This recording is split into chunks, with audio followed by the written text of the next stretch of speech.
Bab 161, Hujan. Nama, pencuri abadi penulis. Plus mematikan mengatur ulang. Tepat setelah itu, 10 aliran darah manusia mengalir.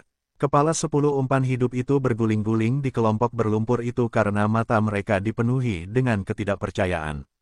Tidak seorang pun menduga hasil yang luar biasa ini. Semua orang di kelompok pemandian hidup mengira bahwa para bangsawan ini hanya membutuhkan sebagian darah mereka dan setelah itu mereka akan melepaskannya. Tetapi kenyataannya benar-benar berbeda dari apa yang mereka harapkan. Sejak awal, para bangsawan ini sama sekali tidak berencana untuk mengampuni mereka. Dan mengapa mereka melakukannya? Jika berita tentang konspirasi besar ini tersebar, hasilnya akan menjadi bencana. Lagi pula, jika orang-orang mengetahui bahwa lembaga itu membocorkan sifat ujian sebelumnya, maka reputasinya akan sangat terpukul. Selain itu, para bangsawan ini akan dibenci oleh banyak orang dan ada kemungkinan besar akan terjadi pemberontakan. Itulah sebabnya para bangsawan ini tidak punya rencana untuk mengampuni siapapun sejak awal. Bahkan jika ada bangsawan lain dalam umpan-umpan ini, selama mereka bukan dari ibu kota, mereka tidak penting. Setelah melihat nasib mematikan dari 10 umpan hidup pertama, yang lain tidak tinggal diam dan membiarkan orang itu membantai mereka. Semua orang dalam kelompok umpan hidup dengan cepat mengambil senjata mereka dengan panik dan menyerang kedua prajurit bangsawan itu tanpa ragu-ragu. Perjuangan yang sia-sia. Anak laki-laki yang membunuh 10 pertama mencibir setelah melihat mata merah umpan hidup itu. Anak laki-laki dengan penampilan sarjana juga tidak menaruh perjuangan semut-semut ini di matanya dan tidak bergerak dari posisinya menunjukkan sedikit pun rasa takut. Namun, sesuatu yang tidak terduga terjadi ketika ratusan serangan tanpa ki itu mencapai kedua prajurit yang berdiri dengan acuh tak acuh itu. Anak laki-laki dengan raptor di tangannya akan menyerang seperti sebelumnya karena dia memiliki keuntungan besar karena berada dalam kondisi sempurna dan serangan ini tanpa ki semut. Tetapi sebelum dia bisa menggerakkan tangannya, dia melihat sebuah sinar dan sebelum dia bisa melihat kepala atau ekornya, sinar ini melewati lehernya. Dia tidak merasakan apa-apa pada awalnya dan mengira itu hanya imajinasinya sampai dia merasakan sesuatu yang hangat dan basah di lehernya. Ini adalah hal terakhir yang dia rasakan sebelum kepalanya berguling-guling di lantai dan mati dalam kebingungan.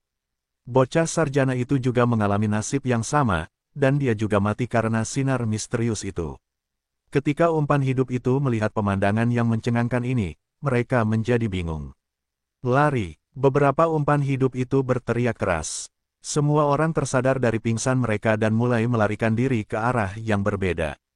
Ini adalah kesempatan mereka untuk melarikan diri. Bahkan jika peluangnya tidak berpihak pada mereka, mereka tidak mau mati seperti ini. Ketika rombongan Mark dan Leo melihat dua puncak 50 antek gerbang ki itu meninggal secara tak terduga, hati mereka hancur. Mereka tidak mengambil tindakan apapun karena membunuh seseorang dengan kemampuan dua antek itu dalam sekejap bukanlah hal yang lucu. Mereka bisa tahu ada yang salah. Seorang ahli yang kuat bersembunyi di umpan hidup itu. Leo berkata dengan muram, siapapun itu, mereka tampaknya tidak datang dengan damai. Mark menyipitkan matanya, Yang Mulia, silakan tinggalkan tempat ini secepat mungkin. Ada yang salah. Seorang anak laki-laki jangkung berjubah hijau berkata dengan muram kepada Mark. Mari kita tunggu, karena orang itu tidak menyerang kita, itu berarti dia tidak ingin membunuh kita. Kita hanya kebetulan menangkap orang yang salah. Haley, berbicara dengan tenang saat ini. Mark mengerutkan kening dan berkata, apa maksudmu kita menangkap orang yang salah? Haley berkata dengan acuh tak acuh, itu bisa diatasi. Kita menangkap seseorang yang menyembunyikan kemampuannya. Tidakkah kau lihat dia baru saja membunuh dua orang kita saat dia membunuh? Kita bisa berasumsi bahwa itu adalah peringatan dan sekarang setelah setiap umpan hidup berlarian, dia juga akan lolos tanpa mengungkap identitasnya. Yang harus kita lakukan hanyalah tidak membuktikannya. Dan bagaimana kita akan melakukannya? Mark bertanya dengan bingung. Dia harus mengakui bahwa tebakan saudara perempuannya hampir tepat. Itulah sebabnya dia meminta pendapatnya kali ini tanpa menegur.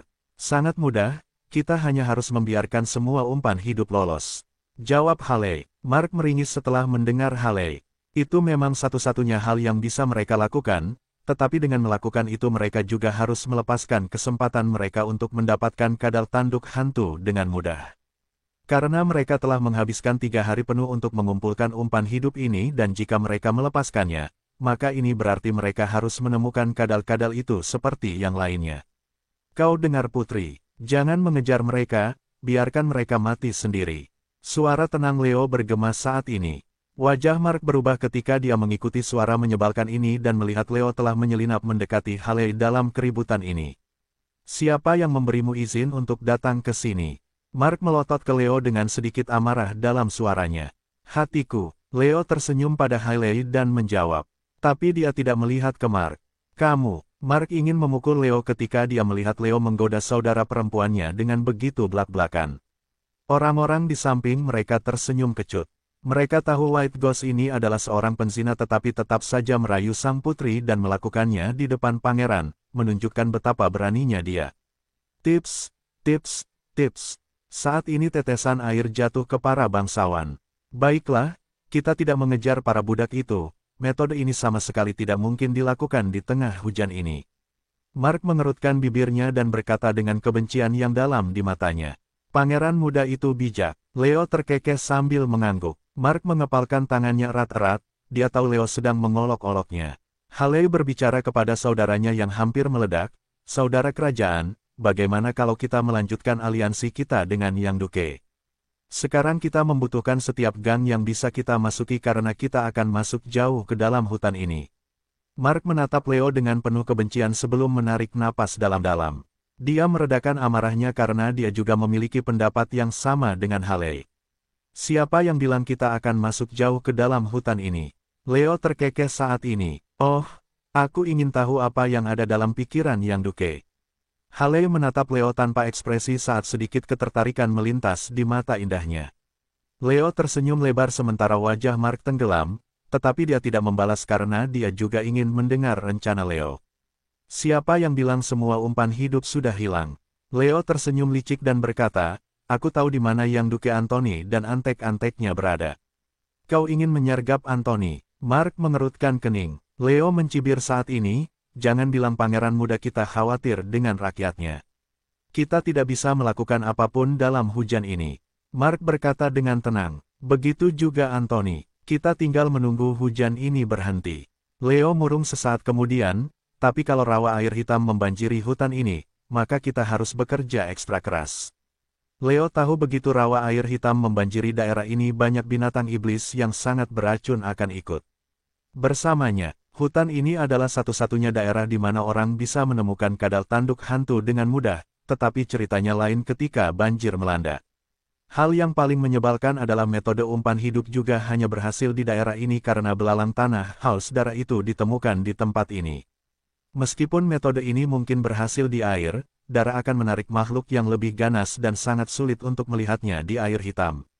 Tetapi Leo tahu betul bahwa adipati muda Anthony, dan dia tahu Anthony akan mengambil kesempatan dan mungkin melakukan hal yang mustahil karena Anthony memiliki harta deteksi yang sangat berharga dari keluarganya. Adapun bagaimana Leo tahu tentang informasi ini, itu sangat sederhana karena dia merayu dan tidur dengan adik perempuan Anthony. Tanda hubung tanda hubung tanda hubung. Di sisi lain hutan beracun. S berpura-pura melarikan diri dengan kelompoknya yang beranggotakan 8 orang setelah kekacauan itu.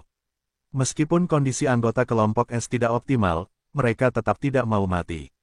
Ketika tetes pertama hujan jatuh di wajah S, dia langsung gembira karena akhirnya tiba saatnya dia bisa menggunakan kemampuannya sampai batas tertentu meskipun ahli itu tidak menyerah dan terus menggunakan indera bela dirinya di tengah hujan ini.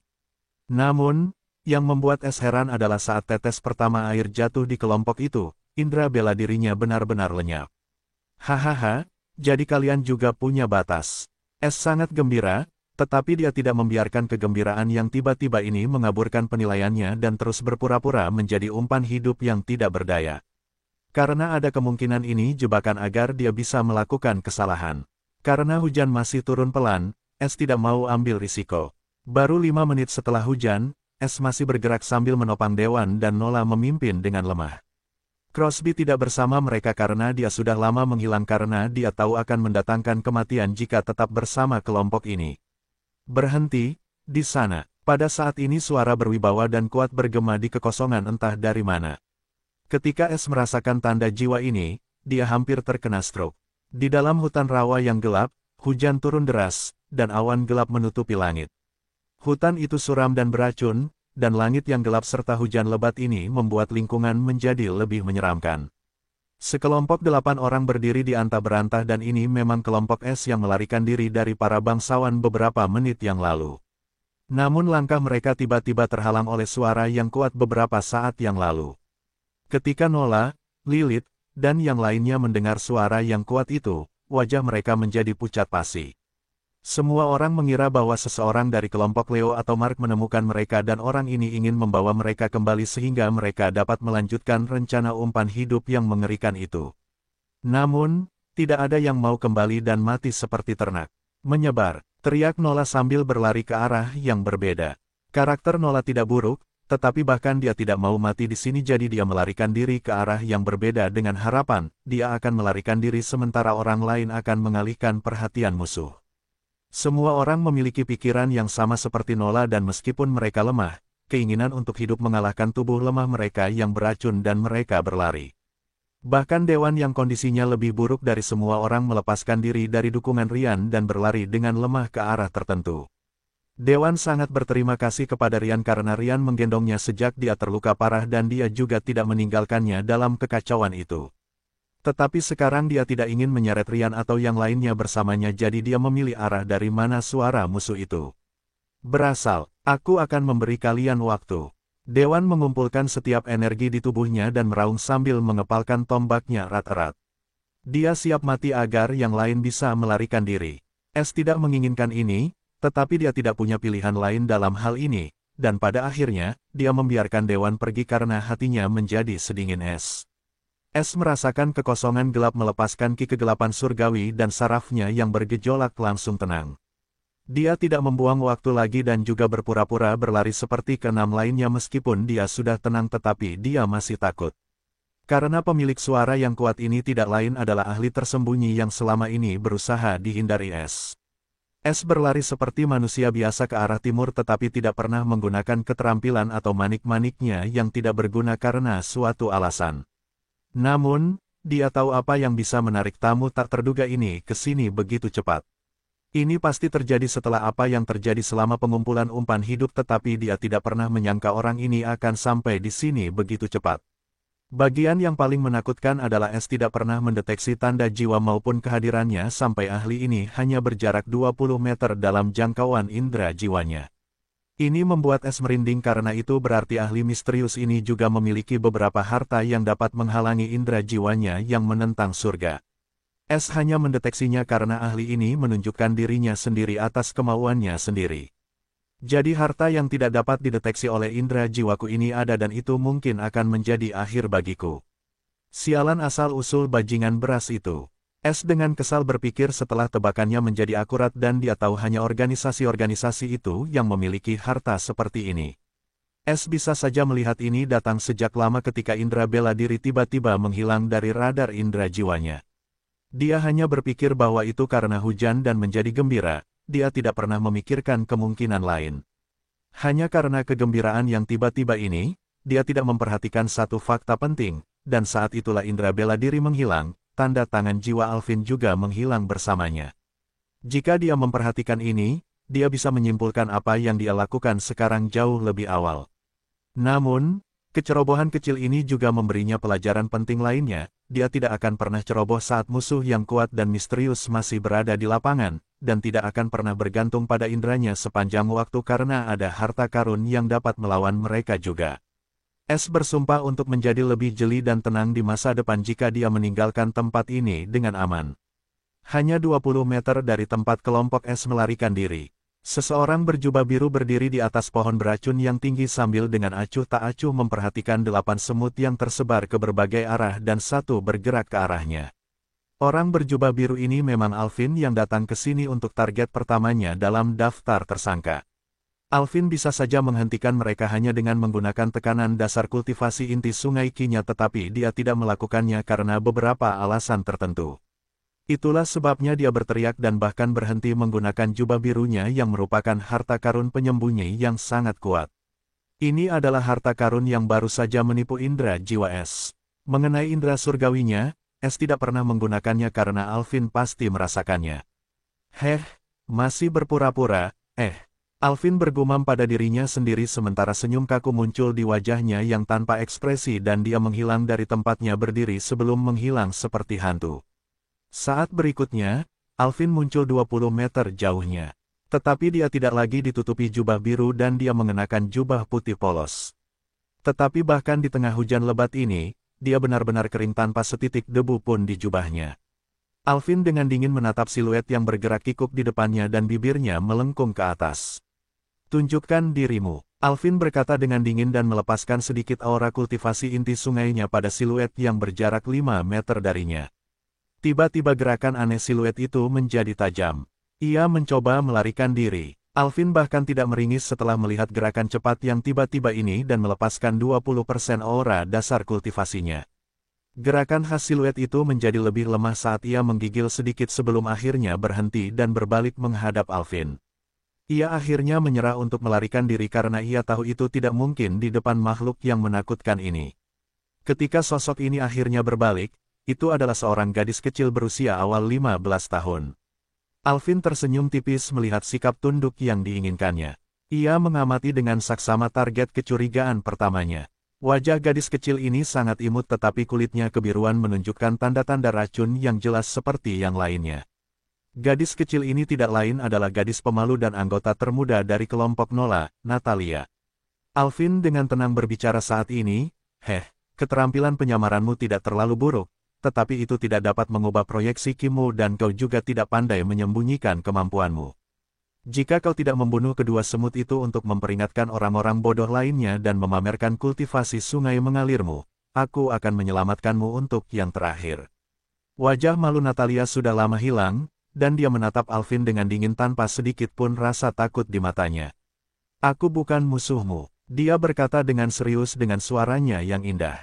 Alvin terkekeh dingin, biar aku yang memutuskan setelah aku mematuk wajahmu ini. Alvin meledakkan auranya hingga 30% saat dia siap menggunakan metode kejamnya. Tunggu, lihat, Natalia terkejut ketika dia merasakan kekuatan seperti gunung menghancurkannya dan sebuah token kayu hitam tiba-tiba muncul di tangannya. Mata Alvin menyipit ketika dia melihat token kayu hitam itu. Ada tengkorak merah terang terukir di atasnya dan yang mengejutkan, rongga mata tengkorak itu menyala dalam api ungu. Kau adalah Purple Assassin dari Nightmare Ghost. Seru Alvin dan memulihkan auranya secara spontan. Natalia menghela napas lega setelah dia merasakan beban seperti gunung terangkat. Ya, aku adalah Purple Assassin dari Nightmare Ghost dan aku tidak bisa menunjukkan wajah asliku dan kau tahu kenapa. Natalia berkata dengan muram sambil menatap dingin wajah Alvin yang tercengang. Ya, aku minta maaf atas tindakanku sebelumnya. Kau seharusnya menunjukkan Ghost Token-mu lebih awal. Alvin berkata pelan, tetapi jauh di matanya ada sedikit rasa takut. Organisasi Nightmare Ghost sangat sederhana, tetapi organisasi ini adalah yang paling menakutkan dari ketiga raksasa itu. Alasannya sangat sederhana karena setiap anggota organisasi ini adalah pembunuh terlatih. Nightmare Ghost memiliki tingkatan pembunuh yang berbeda, putih, abu-abu, biru, ungu, hitam, Royal Killer, dan King Killer. Adapun bagaimana organisasi hantu mimpi buruk membagi jajaran ini tidak seorang pun tahu tetapi beberapa orang percaya bahwa itu ada hubungannya dengan warisan khusus, sekte hantu pembunuh malam, di belakangnya. Sekte hantu pembunuh malam adalah sekte pembunuh di tanah kerajaan dan anggotanya disebut hantu malam.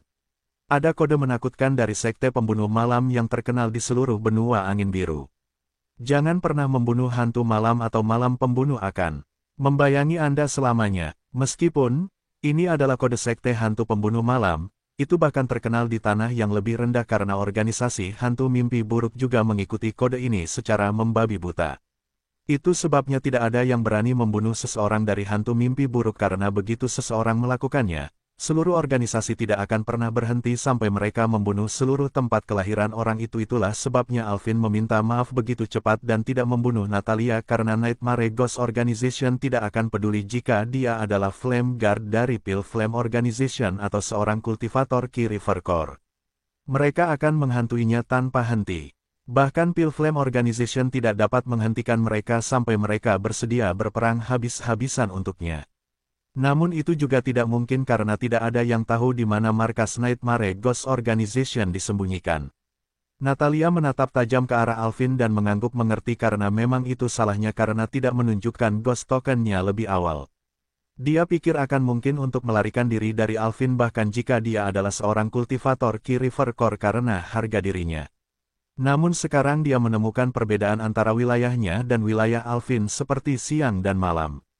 Mengapa kamu bersembunyi di antara para peserta ini?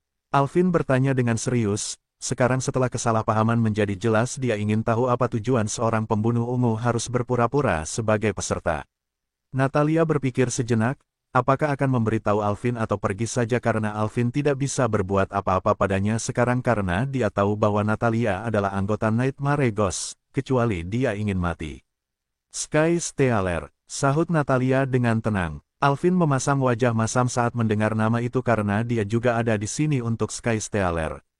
Tapi kami pikir kalian tidak tertarik pada pencuri itu karena organisasi kalian menolak panggilan dua organisasi lainnya untuk membahas masalah Sky Stealer. Sebelum Pilflame mengirim Alvin ke sini, ada pertemuan antara dua pemimpin dua raksasa, dan mereka kebanyakan mengaitkan pertemuan ini dengan pencuri terkenal Sky Stealer. Namun, pertemuan ini seharusnya diadakan antara tiga pemimpin, tetapi pemimpin Nightmare Ghost tidak pernah muncul dan organisasi itu tidak menanggapi dengan cara apapun seolah-olah mereka tidak tertarik padanya. Pada akhirnya, kedua organisasi itu melanjutkan perjalanan tanpa Nightmare Ghost. Tapi sekarang, seorang pembunuh muncul di sini dan targetnya tidak lain adalah pencuri itu, yang berarti Nightmare Ghost sangat tertarik pada pencuri ini. Namun mereka tidak mau bekerja sama dengan siapapun. Ini juga menyiratkan bahwa organisasi tersebut ingin memonopoli rahasia pencuri itu untuk dirinya sendiri tanpa membaginya dengan siapapun. Aku tidak tahu apa-apa tentang pemanggilan ini. Natalia menjawab dengan tenang saat secercah pemahaman melintas di matanya. Alvin mengerutkan kening, apa sebenarnya yang direncanakan hantu tua itu? Pikirnya serius. Tolong jangan ikut campur dalam urusanku lagi. Karena kau tahu proyeksi Kiku, kukira itu tidak akan terjadi lagi. Natalia berkata dengan nada memperingatkan. Jika orang lain berbicara kepada seorang Flame Guard seperti ini, itu berarti kematian yang pasti, tetapi tidak demikian halnya dengan seorang Purple Assassin. Wajah Alvin berubah jelek dan dia berkata dengan nada marah dalam suaranya, apa kau pikir aku tidak bisa melakukan apapun padamu? Natalia menatap wajah Alvin yang cemberut sebelum berkata, memang bisa, tapi aku akan memberitahumu. Wajah Alvin diselimuti ketakutan saat mendengar kata-kata Natalia dan dia berkata, kau bisa pergi. Aku akan melaporkan ini ke markas. Terima kasih. Natalia mengangguk, tetapi sebelum pergi dia berkata dengan senyum tipis, jika kau menemukan sesuatu tentang pencuri itu, tolong beritahu aku akan ikut serta untuk sementara waktu. Wajah Alvin menjadi gelap, tetapi dia tidak berani membalas dengan cara apapun dan hanya mengangguk setuju seolah-olah dia takut akan sesuatu. Aku harus lebih berhati-hati dan meninggalkan tempat ini sesegera mungkin setelah menangkap pencuri itu tanpa diketahui. Sungguh merepotkan, hantu-hantu ini memang nakal dan sulit dihadapi. Alvin berpikir dengan kepahitan yang mendalam. Natalia tidak tinggal diam dan larut dalam hujan. Dia tahu Alvin mungkin tidak akan mengatakan apapun padanya, tetapi dia sama sekali tidak khawatir tentang hal itu. Dia yakin akan menemukan pencuri itu terlebih dahulu. Lagi pula dia bisa berbaur dengan massa dan basis kultivasi yang sangat kuat. Aku harus tetap bersama kelompok itu sekarang. Natalia berpikir sambil bergerak ke arah yang tepat seperti angin. Alvin juga tidak berkutat pada tempat ini dan beralih ke target berikutnya. Sekarang setelah dia tahu tentang keberadaan hantu mimpi buruk, dia terburu-buru untuk menemukan pencuri itu dan meninggalkan tempat ini. Tanda hubung tanda hubung tanda hubung. 500 meter dari tempat Alvin dan Natalia berada, Es sedang bersandar di pohon. Ketika dia merasakan tanda jiwa Alvin bergerak ke arah Natalia, bibirnya melengkung ke atas membentuk senyum lebar. Alasan dia tidak menggunakan manik tak terlihat atau kemampuan melarikan diri setelah menemukan kedekatan Alvin adalah karena dia tahu tentang kebenaran Natalia sejak awal.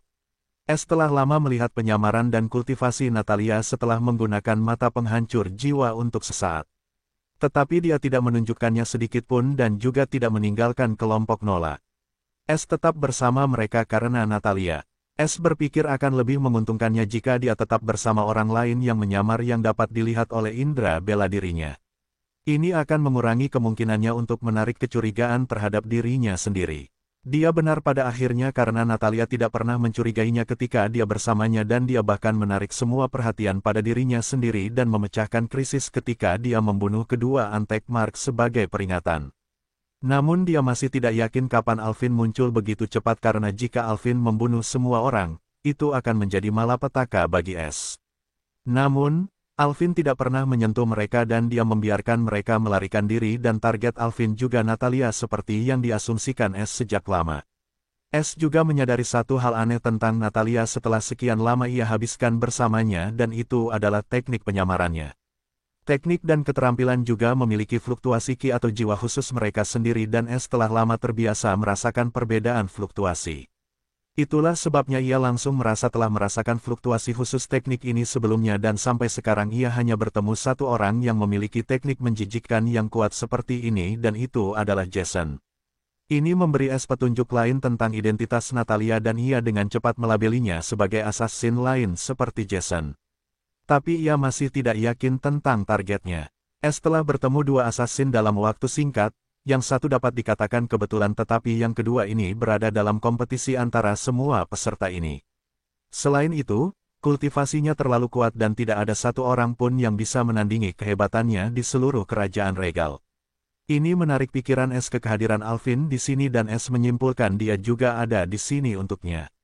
Dan sekarang dia merasakan mereka berdua berdiri di tempat mereka terlalu lama tanpa melakukan apapun yang berarti mereka. Bukanlah musuh dan mungkin membicarakan sesuatu yang menarik bagi kedua belah pihak. Ketiga raksasa ini membuat pencurian menjadi lebih sulit.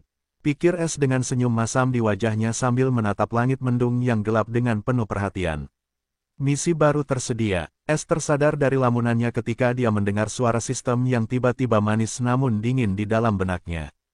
Misi baru, seru S dengan keras karena bingung.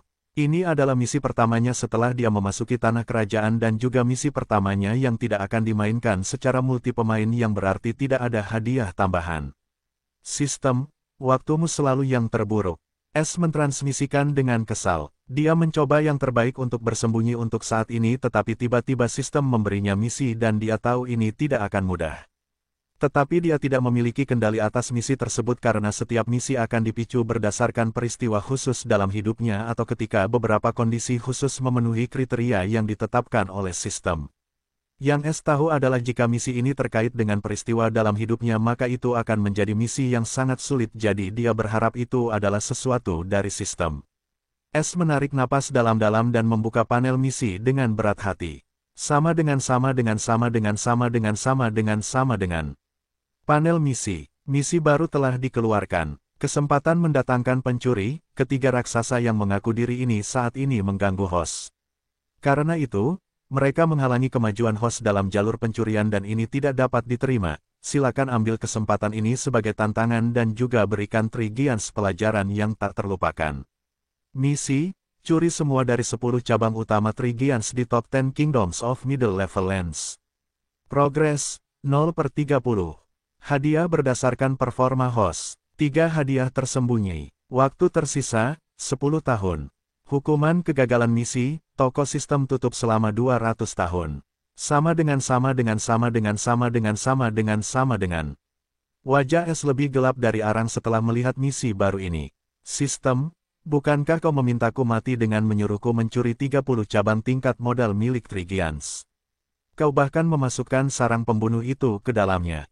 Suara S yang marah terpancar dalam benaknya. Meskipun ia berencana mencuri dari Pil Flame, tetapi hanya cabang yang lebih rendah, bukan tingkat modal. Namun tampaknya sistem salah memahami niat sepelenya dan memberinya misi yang mustahil ini. S menganggap misi ini sulit karena meskipun ia berhasil mencuri Pil Flame dan Biskaling, hal itu tidak akan terjadi pada Nightmare Ghost. Karena tidak ada yang tahu di mana cabang-cabang mereka yang setingkat dengan ibu kota berada. Mengenai bagaimana mereka menjalankan bisnis pembunuhan, itu untuk nanti. S tersenyum pahit setelah ia tidak mendapatkan informasi apapun dari sistem seperti biasanya. Ia sekarang tidak bisa melakukan apapun selain terbakar dalam api yang ia buat sendiri. Kalian membeli ini untuk diri kalian sendiri. S bergumam dengan nada dingin sambil mengepalkan tinjunya, aku akan memastikan untuk mengosongkan semuanya dan tidak hanya dari cabang-cabang utama kalian. Es menyalahkan semuanya pada organisasi-organisasi itu karena sistem hanya melakukan apa yang seharusnya. Hanya saja waktunya sangat buruk dan ini membuat Es dalam suasana hati yang buruk. Pencuri sejati tidak pernah melewatkan kesempatan. Sebuah suara renyah terdengar di benak Es saat ini. Heh, sama sepertimu. Es mendecak lidahnya dan mencibir karena ia tahu ini bukan sistemnya. Aku juga harus terus bergerak, sekarang mereka berdua sudah pergi ke arah yang berbeda. Aku harus menemukan kadal itu terlebih dahulu. Es berpikir dan melemparkan topik misi ini kembali ke kepalanya karena ini bukan saatnya untuk memikirkannya maupun lokasinya. Di tengah hujan lebat, Es menggunakan langkah-langkah siluman dan kilat yang terengah-engah dan langsung menuju ke kedalaman hutan ini tanpa ragu-ragu. Sekarang karena indera bela dirinya tidak lagi hadir untuk menghalanginya, Es bergerak dengan kecepatan penuh. Es tahu dia hanya punya sedikit waktu sebelum ahli itu kembali dan dia juga tidak tahu kapan hujan ini akan berhenti turun. Itulah sebabnya dia pertama-tama ingin menemukan kadal tanduk hantu sehingga dia bisa bersembunyi dan pergi ketika dia pikir waktunya sudah tepat. 10 jam berlalu, hujan turun deras, dan tidak menunjukkan tanda-tanda akan melambat. Sekarang orang bisa melihat air hitam di tanah berlumpur yang berarti rawa hitam itu meluap. Es tidak berhenti bergerak sedetik pun sampai sekarang karena dia merasakan sesuatu. Tempat ini dipenuhi dengan bunga-bunga biru malam liar dan pohon-pohon kulit kayu hitam yang tinggi. Es berdiri di dahan hitam sebuah pohon tinggi, ia menggunakan indera surgawinya dan dengan tenang mengamati sesuatu sejauh 50 meter dari posisinya. Ada seekor kadal sepanjang 8 inci, berwarna hitam pekat termasuk matanya yang besar dan bulat yang menutupi setengah tengkoraknya dan tidak ada iris di dalamnya maupun selaput mata. Namun, ada tanduk biru di kepalanya. Tanduk ini hanya sepanjang 1 inci, dan melengkung seperti bulan baru dan tajam seperti pisau. Ini adalah kadal tanduk hantu dari alam gerbang Ki kelima. Saat ini, kadal tanduk hantu ini sedang beristirahat di atas jamur hitam besar tanpa mempedulikan sekelilingnya karena bagian ini adalah inti dari hutan rawa yang gelap dan juga yang paling beracun. Tidak seorang pun berani datang ke sini kecuali mereka adalah kultivator alam dasar Ki tahap puncak dengan pengalaman bertahun-tahun dan sejumlah besar pil penawar racun. Selain itu, kadal tanduk hantu ini sendiri adalah racun yang mematikan dan itulah sebabnya predatornya berjumlah 1 digit di seluruh hutan ini. Namun, Es tidak seperti siapapun dan tempat ini seperti dunia luar baginya kecuali hujan dan rawa atau serangga yang mengganggu. Pada saat ini, kadal tanduk hantu itu sedang bermalas-malasan ketika tiba-tiba kilau di matanya yang hitam pekat memudar karena ia telah mati. Saat berikutnya, sosok Rian muncul di samping kadal tanduk hantu yang mati seperti hantu. Terlalu mudah, Es terkekeh ringan dan dengan lambaian tangannya menempatkan mayat kadal hantu di ruang pencurinya. Es dengan mudah membunuh kadal ini dengan peluru yang menembus jiwa dari jarak 50 meter. Serangan jiwa ini terlalu kuat untuk ditangani oleh makhluk apapun di bawah basis kultivasi Es dan jangkauannya sangat berhubungan dengan indera surgawi Es. Artinya dia bisa membunuh siapapun dari jarak 250 meter. Dia masih bisa mengambil fluktuasi ki atau tanda tangan jiwa dari jarak 500 meter dengan indera jiwanya. Saya berada ratusan mil di dalam hutan ini dan masih ada 11 hari tersisa sampai akhir kompetisi. Ahli itu sedang memperhatikan para kontestan dan mungkin tidak akan berpikir saya dapat mengambil indera bela dirinya yang mengurangi peluangnya untuk datang ke sini dalam waktu dekat apalagi dia tidak memiliki jangkauan indera bela diri seperti ini. Saya harus tinggal di sini selama 10 hari sebelum menyelinap kembali. Es merenung dan tetap dengan rencananya untuk tinggal di bagian hutan ini. Es menemukan tempat persembunyian yang sangat bagus dan memilih untuk tinggal di sana selama 10 hari. Meskipun dia hampir yakin bahwa Alvin tidak akan datang ke sini dari pengalamannya. Tetapi dia tidak mengambil risiko dan membuat beberapa persiapan jika Alvin memutuskan untuk datang. Setelah menyiapkan semuanya, dia duduk bersila di sana dan juga memejamkan mata sambil merenungkan Soul Barrier dari Soul Guardian Barrier Art. Dia tidak berani berlatih membuat rune di sini secara terbuka, jadi dia hanya pergi dengan Soul Barrier yang baru saja dia pelajari dan juga langkah-langkah kamuflase. Tanda hubung tanda hubung tanda hubung. 3 hari berlalu dan hujan lebat akhirnya berhenti tetapi rawa gelap membanjiri hampir seluruh hutan. Ini membuat segalanya sangat sulit bagi peserta berdarah panas. Dalam 6 hari ini, hampir 10.000 dari mereka mati karena racun, dan 15.000 mati oleh serangga dan kutu kecil beracun yang datang bersama rawa air hitam. Tidak ada tempat yang aman, bahkan pepohonan pun mematikan. Mereka yang selamat mengalami kesulitan untuk tetap hidup, dan itulah sebabnya lebih dari 30.000 peserta melarikan diri dari hutan dan meninggalkan kehidupan mereka serta pengalaman kematian yang tak terlupakan. Satu hal yang perlu disebutkan adalah karena hujan tidak ada yang menemukan kadal tanduk hantu dan ini membuat mereka yang berambisi gelisah dan saat hujan berhenti mereka semua keluar dari tempat persembunyian mereka. Begitu saja kompetisi dimulai lagi. Tanda hubung tanda hubung tanda hubung. Hari ke-9 ujian tingkat kerajaan. Bagaimana perkembangannya? Sebuah suara terdengar dari bayangan pohon. Bagus sekali tuanku.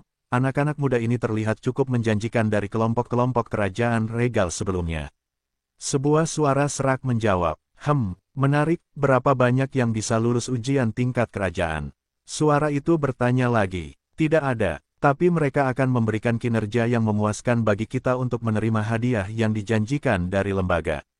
Sebagai jawaban, suara manis seorang gadis bergema, bagus, sangat bagus. Suara itu terdengar sangat senang sebelum berbicara lagi. Ada jejak pencuri langit itu. Tidak, sepertinya dia telah menghilang, tebakan kami adalah dia meninggalkan kerajaan regal. Hehe, hanya kekecewaan di akhir. Tawa menghina orang itu menggema di area itu dengan sedikit ketidakpuasan dalam suaranya. Tanda hubung tanda hubung tanda hubung tanda hubung. Hari ke-11 ujian tingkat kerajaan. Telah dengan sabar menunggu di tempat persembunyiannya hingga hari ini seperti yang telah diputuskannya dan tidak ada seorang pun yang datang ke sini, tidak ada peserta atau ahli. Sekaranglah saatnya untuk meninggalkan hutan ini tanpa memberitahu siapapun tentang para ahli yang bersembunyi itu dan melapor kembali ke kota kerajaan. Mengira banyak kontestan yang sudah pergi sekarang, jadi ini adalah waktu yang tepat baginya juga dan jika dia cukup beruntung, para ahli itu mungkin juga menyerah untuk menemukannya di tempat ini. Namun tidak mau mengambil risiko dan setelah membuat dirinya berlumpur sebisa mungkin dan merobek pakaiannya dengan hati-hati, dia memulai perjalanannya kembali. Dia tampak seperti tikus gat saat ini dan bahkan baunya seperti tikus gat. Namun, tidak terganggu oleh ini karena penampilan ini mungkin dapat menyelamatkan hidupnya. Dalam perjalanan kembali, tidak menggunakan sembunyi-sembunyi atau keterampilan mencolok seperti langkah kilat dan dia hanya mengandalkan langkah diam untuk kembali. Setelah 18 jam perjalanan, akhirnya mencapai area tempat ia dipisahkan dari kelompok Nola. Aku penasaran apakah orang-orang itu masih hidup. Bergumam pada dirinya sendiri saat secercah keluhan melintas di matanya saat melihat ke tempat yang sunyi itu. Tahu mungkin tidak seorang pun dari mereka yang harus tetap hidup dalam kondisi seperti ini dan tanpa Ki di tempat ini, kecuali Natalia. Dia sangat menyukai partai sebelumnya meskipun dia hanya menghabiskan sedikit waktu bersama mereka terutama Dewan dan Nola. Masih ingat dengan jelas wajah Nola yang kesakitan saat dia meninggalkan semua orang demi keselamatannya dan ekspresi tekad terakhir di wajah Dewan saat dia mempertaruhkan nyawanya demi orang asing. Semoga kita bertemu lagi, gumam sebelum melanjutkan perjalanannya. Namun sebelum dia bisa melangkah diam-diam, tiba-tiba berhenti sambil menyipitkan matanya. Tanda jiwa ini, melihat ke tenggara dengan tatapan mendalam dan sesaat kemudian senyum dingin muncul di wajahnya. Bergerak di pepohonan tanpa mengeluarkan suara apapun ke arah tanda jiwa yang familiar itu. Dalam semenit, tiba di suatu area yang dipenuhi bau darah. Apa yang sambut, bahkan membuatnya merasa seperti serangga kecil merayap di bawah kulitnya. Di depan mata ada banyak anggota tubuh manusia dan kepala terpenggal yang mengambang di atas air hitam. Sulit untuk mengatakan apakah air ini berasal dari rawa air hitam atau darah manusia. Hati menjadi dingin ketika dia melihat satu kepala terpenggal di air berdarah yang gelap. Meskipun kepala terpenggal itu sepenuhnya tertutup lumpur dan air gelap, bisa mengenalinya di mana saja. Nola, niat membunuh membumbung tinggi ketika dia mengenali kepala terpenggal itu. Itu memang kepala terpenggal milik Nola yang juga berarti dia sudah mati. Hampir 100 kepala terpenggal mengambang di air berdarah yang gelap saat ini. Dengan cepat memindai kepala terpenggal itu, untuk melihat apakah ada anggota lain dari mantan kelompoknya di dalamnya tetapi yang membuatnya lega, hanya ada kepala Nola. Meskipun demikian, tidak ingin melihat Nola yang ceria berakhir seperti ini dan kesedihan menyelimutinya. Jika aku lebih kuat, aku mungkin menyelamatkannya daripada membiarkan mereka semua mati begitu saja. S berpikir tanpa daya, aku tetap tidak bisa menyelamatkan siapapun. Sungguh menyedihkan. Dalam hatinya, S tahu bahwa yang terkuat di dunia ini adalah yang terkuat untuk bertahan hidup, tetapi dia tetap menyalahkan dirinya sendiri karena terlalu lemah. S dengan paksa menekan sentimennya sambil mengalihkan pandangannya ke arah tertentu dan kesedihan di matanya langsung berubah menjadi niat membunuh yang dalam. 20 meter dari pertumpahan darah. Sekelompok 6 orang bersembunyi di pohon sambil menyaksikan pemandangan mengerikan itu dengan harapan besar di mata mereka. Seorang pemuda jangkung dan kurus dengan jubah biru mewah dengan santai duduk di dahan pohon sambil minum sejenis minuman keras. Marquez muda, menurutmu berapa lama lagi waktu yang dibutuhkan belalang tanah haus darah untuk memakan umpan yang kita siapkan? Seorang gadis cantik bertanya dengan sedikit kegembiraan dalam suaranya yang manis. Sebentar lagi, tempat ini seharusnya digunakan oleh White Ghost, Leo, tetapi mereka tampaknya mengalami masalah dan akhirnya kehilangan umpan hidup mereka. Kudengar bahkan rombongan Pangeran Mark bersamanya. Sang Marquez muda menjawab dengan samar sambil meminum minuman keras. Ya, dari pengintai kami mendengar Pangeran Mark dan White Ghost, sekutu Leo. Lebih jauh lagi, semua orang di aliansi itu menangkap kadal tanduk hantu, dan merekalah yang meninggalkan tempat terkutuk ini lebih dulu hanya 5 hari yang lalu. Seorang anak laki-laki bertubuh besar hitam berbicara dengan sedikit kerinduan dalam suaranya. Yah, tidak ada yang menyangka itu akan terjadi. Bocah kurus itu terkekeh pelan sebelum melanjutkan, para bangsawan lain juga tampaknya melakukannya dengan cukup baik dan hanya kelompok kami yang tersisa. Karena kami sibuk memasok umpan hidup kepada semua orang. Hehe, Marquez muda, Anda terdengar seperti menyesal mengambil tugas itu dan mendapat untung besar darinya. Gadis itu terkekeh. Hahaha, ya saya tidak bisa membalasnya sekarang, bukan? Bocah kurus itu tertawa dengan seringai di wajahnya. Benarkah? Pada saat ini suara dingin terdengar di kekosongan. Bocah kurus dan kelompoknya merasakan hati mereka dicengkeram oleh Reaper yang mengerikan ketika mereka merasakan niat membunuh yang kuat melesat ke atas mereka. Pada saat ini, hanya satu pikiran yang muncul di benak mereka, lari. Tapi sudah terlambat dan saat berikutnya kecuali Marquez muda, tubuh semua orang kehilangan kekuatan dan seperti lalat mereka jatuh dari pohon sebelum tercebur ke air gelap di bawah. Kelima orang itu bahkan tidak tahu bagaimana mereka mati. Wajah Marquez muda berubah pucat pasi melihat pengikut gerbang Ki kelima puncaknya mati begitu tiba-tiba dan dia bahkan tidak melihat musuh.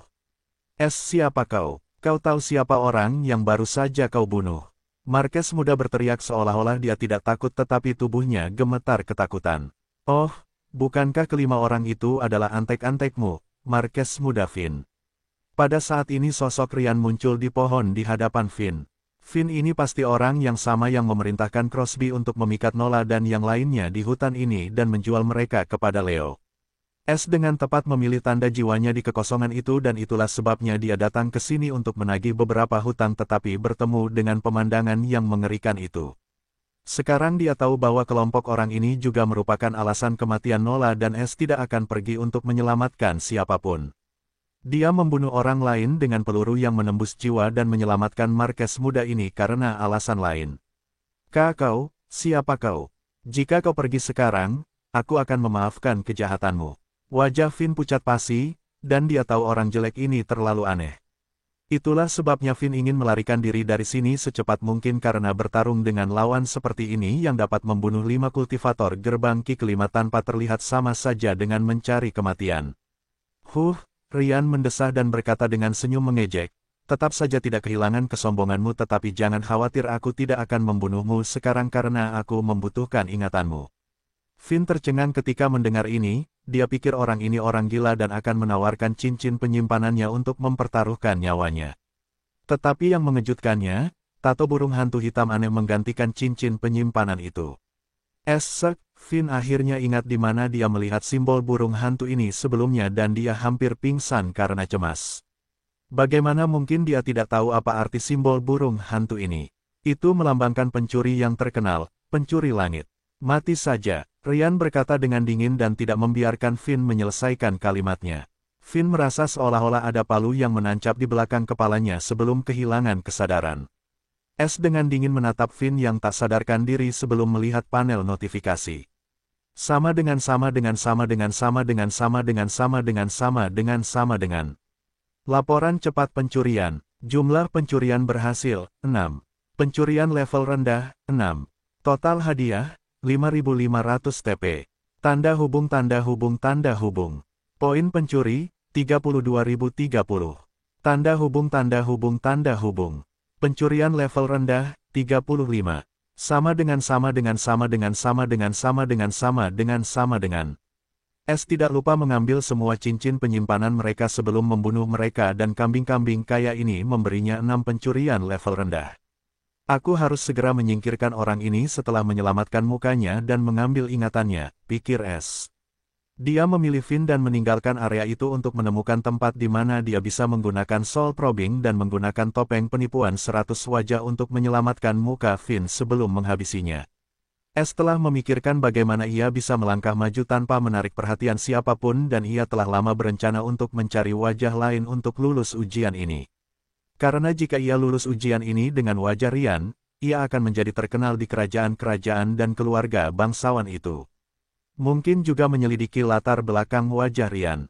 Jika itu terjadi, mereka mungkin juga menemukan latar belakang asli orang ini dan setelah itu semua orang akan tahu bahwa Rian yang lulus ujian itu tidak ada. Yang membuat S dalam masalah yang sangat besar. Itulah sebabnya ia mengambil wajah Marquez muda ini karena ia berasal dari keluarga bangsawan ibu kota dan tidak ada yang akan merasa curiga jika orang ini lulus ujian. Kematian Nola hanya memberi S resolusi terakhir untuk membunuh orang ini dan mengambil wajahnya tanpa rasa bersalah apapun. Jika sebelumnya S memiliki keraguan dalam membunuh Finn dan pengikutnya, sekarang ia tidak memiliki apa-apa selain penghinaan terhadap mereka karena merekalah yang memasok para bangsawan lainnya dengan umpan hidup. S dengan cepat menemukan tempat yang tersembunyi dan memulai proses mengambil wajah dan ingatan Finn. Satu hal yang membuat S sedikit lega adalah indera bela dirinya tidak hadir saat ini dan dia berharap indera itu tidak akan muncul sampai dia selesai dengan orang ini. Sistem, bisakah aku memindai dan menyimpan wajah ini tanpa melepas topengku? S bertanya dengan muram. Dia tidak ingin memperlihatkan wajah aslinya terutama di hadapan banyak ahli ini. Ya, S menghela napas lega, mulai memindai tubuh ini. Dia memerintahkan sistem sambil menatap Finn dengan jijik. Saat berikutnya permata perak tiba-tiba muncul di glabella Rian, itu adalah permata memori topeng. Permata itu bersinar dan seperti sebelumnya bersinar selama 10 detik. Sama dengan sama dengan sama dengan sama dengan sama dengan. Wajah 4, telah berhasil direkam dalam memori gem. Sama dengan sama dengan sama dengan sama dengan sama dengan. Setelah pemberitahuan itu, permata di glabella Rian kembali larut. Aktifkan wajah 4 dengan basis kultivasi alaminya. S memerintahkan sistem. Sesaat kemudian wajah Rian berubah dan tiba-tiba berubah menjadi Finn. S mengamati dengan saksama dan setelah memastikan semuanya baik-baik saja, dia menggunakan indera surgawi untuk memeriksa sekelilingnya sebelum menggunakan penyelidikan jiwa. Sejumlah besar fragmen memori memasuki pengetahuannya, tetapi S tidak gentar dan terus menyerap fragmen memori itu tanpa menunjukkan tanda-tanda akan berhenti.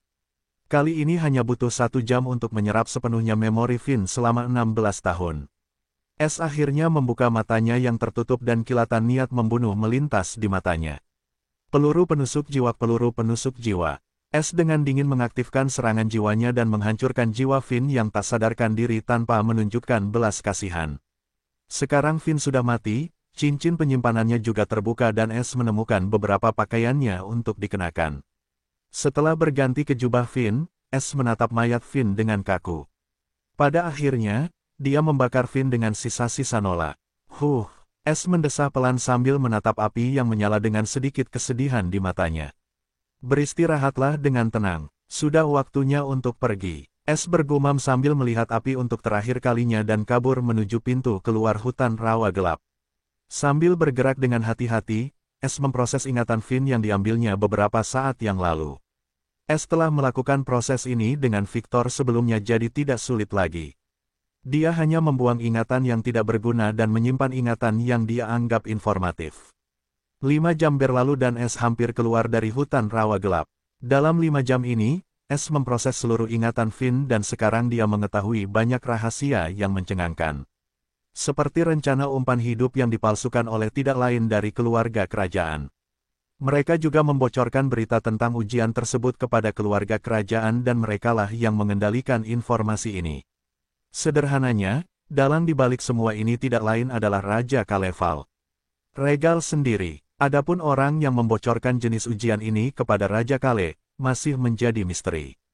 Namun, peran Finn dalam semua ini hanyalah sebagai pemasok karena keluarga Finn bergerak dalam bisnis perbudakan dan mereka memiliki banyak antek yang tersebar di seluruh ibu kota. Keluarga Finn mendapat sejumlah besar batu ki hanya untuk memasok umpan hidup kepada para bangsawan terpilih yang terlibat dalam rencana umpan hidup ini.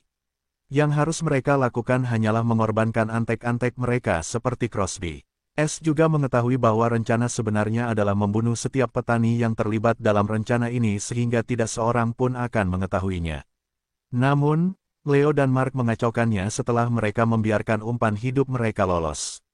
Sekarang, tidak ada yang tahu apa yang terjadi pada umpan hidup itu setelahnya, tetapi beberapa bangsawan seperti Frank dan Kalen diberi perintah perburuan untuk menemukan mereka dan mengikat ujung yang longgar ini.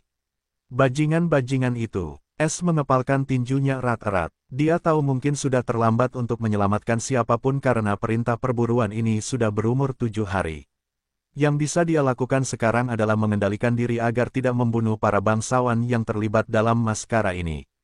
Meskipun dia telah membalaskan dendam Nola setelah membunuh Finn, itu hanya setetes air di lautan jika dia ingin membalaskan dendam semua orang karena dia bahkan harus membunuh raja kerajaan untuk mendapatkan keadilan bagi semua orang. Namun, S bukanlah pahlawan keadilan atau orang bodoh, hidupnya sendiri dipertaruhkan di sini dengan semua ahli tersembunyi seperti Natalia dan Alvin yang mencari petunjuk tentangnya. Jika dia menempuh jalan balas dendam untuk beberapa orang asing, itu sama saja dengan menggali kuburnya sendiri. Dan hidupnya terikat dengan orang lain yang sangat dia sayangi jadi keegoisan bukanlah pilihan. Saudara Finn, S tidak menggunakan keterampilan silumannya atau langkah diamnya secara maksimal jadi seseorang yang memergokinya adalah hal yang sangat normal. Ketika S mendengar suara yang sangat familiar ini dia langsung berhenti dan mengikuti sumber suara itu. S melihat seorang pemuda tampan melambaikan tangan padanya atau Finn, dengan senyum ramah di wajahnya. Finn tersenyum tipis dan berkata, "Oh, betapa baiknya saudara kesayanganku Frank."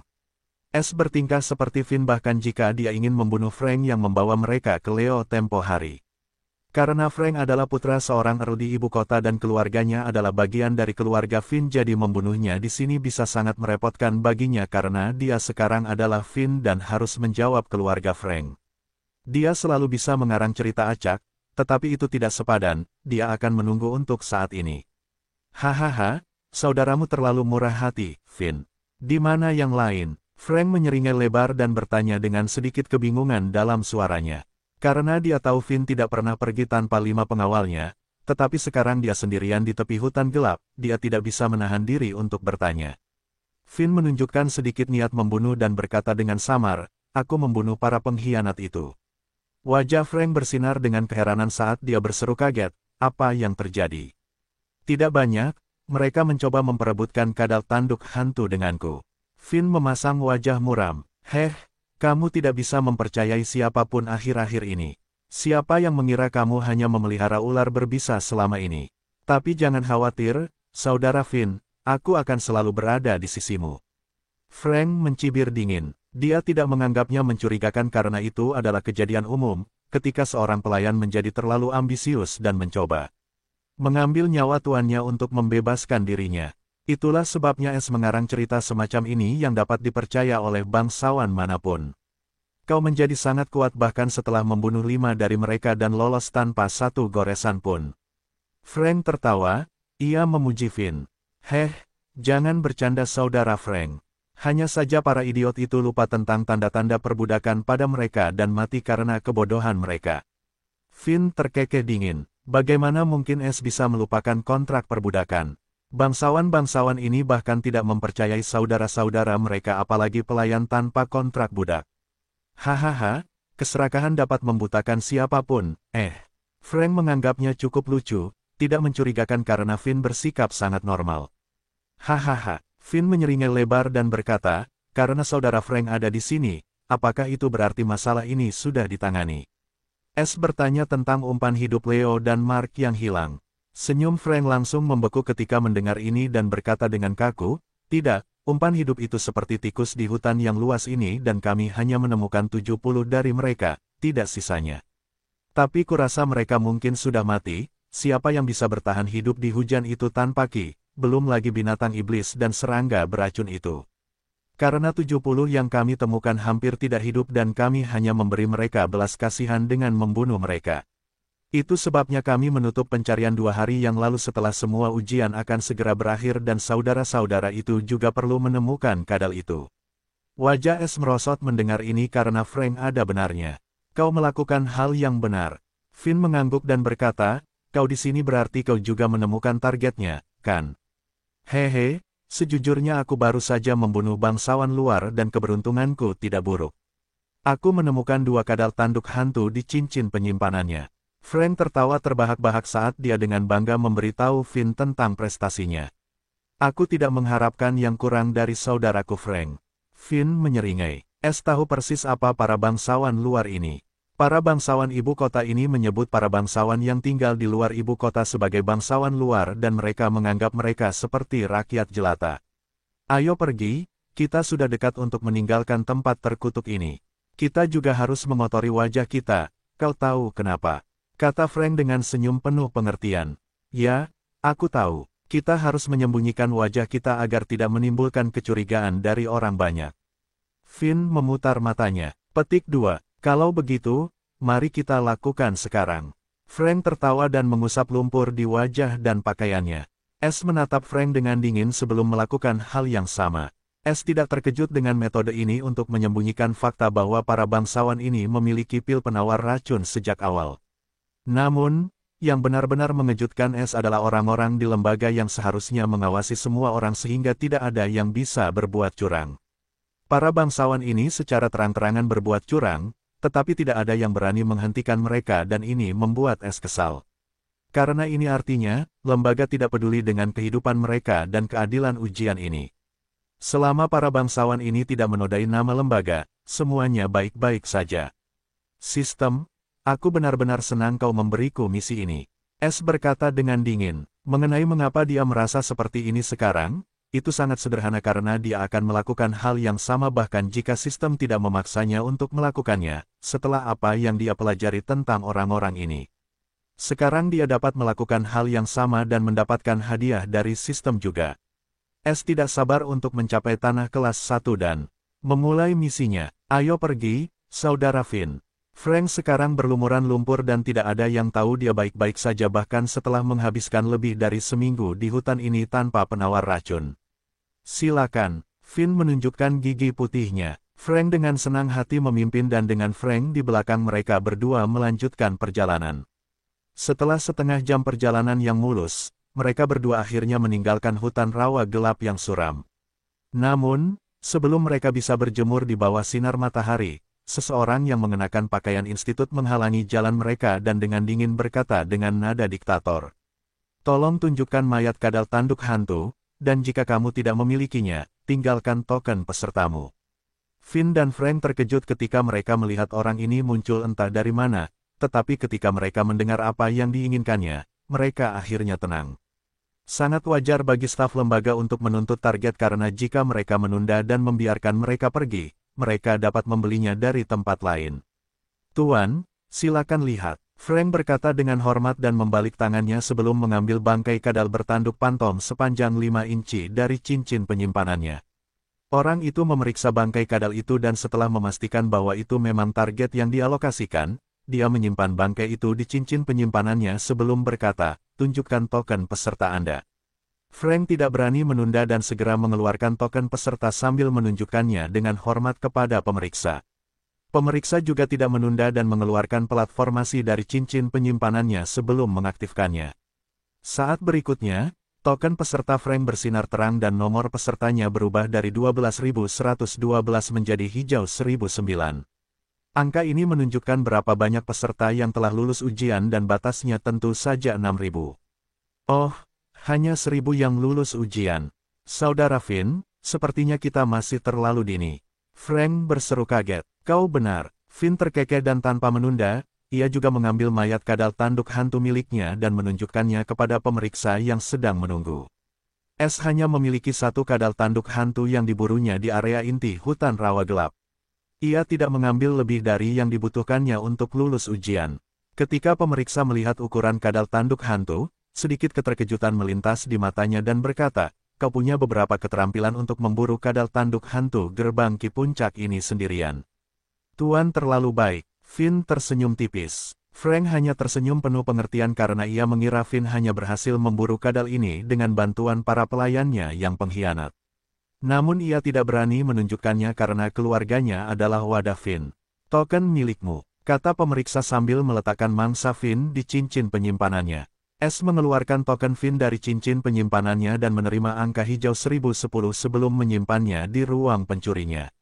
"Ini pil penawar racun." Pemeriksa itu memberikan 2 pil berperingkat hijau kepada Frank dan Finn. Jika mereka tidak lulus ujian, dia tidak akan begitu baik hati memberi mereka pil-pil ini dan akan pergi setelah mengumpulkan token mereka. Namun karena mereka lulus ujian, dia memberi mereka pil penawar racun seperti yang diperintahkan. "Kalian berdua boleh pergi sekarang. Ingatlah untuk melapor kembali dalam 3 hari di gedung pendaftaran kota kerajaan." Pemeriksa itu berkata sebelum dia pergi. Baik Finn maupun Frank mengucapkan terima kasih kepadanya atas pil tersebut tanpa menunjukkan rasa tidak hormat dan mereka pun meninggalkan tempat yang kosong itu. Mereka langsung menuju ibu kota. Saat itu S merasakan sesuatu yang terus diwaspadainya. Jadi, di sini, itulah indera bela diri Alvin yang belum muncul di hutan. "Kalian berdua berhenti di sana." Suara Alvin yang tegas menggema di padang yang luas. Wajah S langsung diselimuti ketakutan karena ini bukan seperti yang dibayangkannya. Akhirnya, keduanya berhenti dengan wajah ketakutan.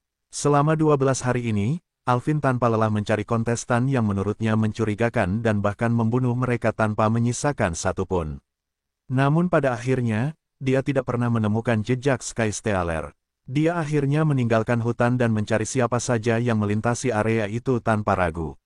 Ini adalah kesempatan terakhirnya untuk menangkap Sky Stealer jika dia ada di sini. Wajah Frank memerah karena kecemasan yang hebat karena dia tidak pernah merasakan penindasan seperti ini sebelumnya. "Ye yang mulia, bagaimana kami menyinggung Anda?" Dia meringis. "Anda tidak menyinggung saya jika ini membuat Anda merasa lebih baik." Senyum dingin terdengar saat ini dan tiba-tiba Finn dan Frank melihat seorang pria parubaya yang ramping dan tampan muncul di depan mereka. Jadi, ini pemilik indera bela diri itu. Hati S hancur saat akhirnya melihat Alvin. Dia tidak pernah mengira bisa bertemu Alvin seperti ini saat dia keluar dari hutan rawa yang gelap. Sekarang dia hanya bisa berharap Alvin melepaskan mereka atau ini akan menjadi akhir baginya. "Tuan, apa yang Anda inginkan?" Finn juga terdiam sambil menunjukkan ekspresi sangat khawatir. "Terima saja satu serangan dariku dan kalian berdua bisa pergi." Alvin berkata dengan acuh tak acuh tanpa berkedip. "Mati aku." Hanya pikiran ini yang muncul di benak S saat ini. Dia tidak pernah menyangka orang ini begitu kejam.